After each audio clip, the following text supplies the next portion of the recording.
Baharampur station पर सन्नाटा पसरा था। पटरियों पर न कोई हलचल, न कोई रोशनी। सिर्फ स्टेशन की पुरानी दीवारों पर झींगुरों की आवाज गूंज रही थी। रमाकांत, स्टेशन मास्टर, ड्यूटी पर था। बहरामपुर स्टेशन अब ज्यादा इस्तेमाल नहीं होता था। कभी यहां रोज हजारों यात्री आते थे, अब बस एक ट्रेन, अवसान एक्सप्रेस, ही रुकती थी, वो भी हफ्ते में एक बार।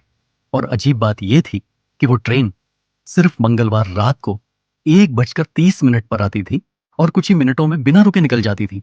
लेकिन आज की रात कुछ अलग थी। रमाकांत अपनी सीट पर बैठा रजिस्टर में नोट्स लिख रहा था। तभी उसे हवा में एक अजीब सी ठंडक महसूस हुई। स्टेशन के बल्ब थोड़ी देर के लिए फड़फड़ाए और फिर जल उठे। तभी दूर से धुएं की एक लकीर दिखाई दी।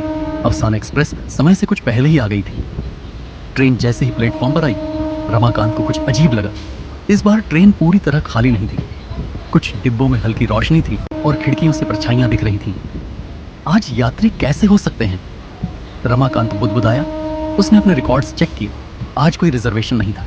वह हिम्मत करके प्लेटफॉर्म पर गया। ट्रेन धीमे से रुकी, लेकिन दरवाजे अपने आप खुल गए। अंदर से ठंडी हवा और एक सड़ी सी गंध आई। कोई है? उसने आवाज लगाई। एक महिला की धीमी कराहती आवाज आई, बचाओ। रमाकांत डरते डरते कोच के अंदर गया। सामने की सीट पर एक औरत बैठी थी, बिल्कुल सफेद साड़ी में, बाल बिखरे हुए, आंखें गहरी और चेहरे पर नील के निशान। तुम्हें क्या हुआ? रमाकांत ने पूछा।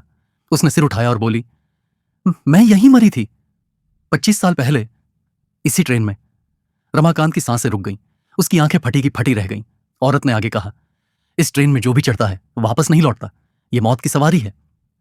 रमाकांत पीछे हटने लगा, लेकिन तभी दरवाजे अपने आप बंद हो गए। ट्रेन ने सीटी दी और चल पड़ी।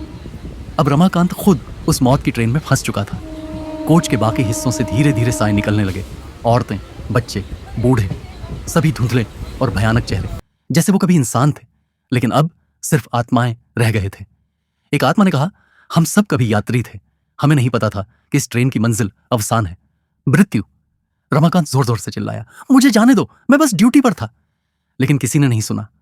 ट्रेन अब सुरंग में घुस चुकी थी, एक अंधेरे अंतहीन सुरंग में। सुबह 4 बजे बहरामपुर स्टेशन पर सब कुछ सामान्य था।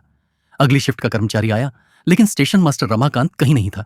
स्टेशन का केबिन खाली था और रजिस्टर में आखिरी एंट्री थी, अवसान एक्सप्रेस 1:20। इस बार यात्रियों के साथ मैं भी।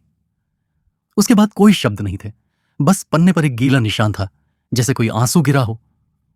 कहते हैं, आज भी हर मंगलवार रात को बहरामपुर स्टेशन पर अगर कोई गलती से रुक जाए तो उसे ट्रेन की सीटी सुनाई देती है और ट्रेन रुकती है, दरवाजे खुलते हैं, लेकिन जो चढ़ता है वो कभी वापस नहीं आता।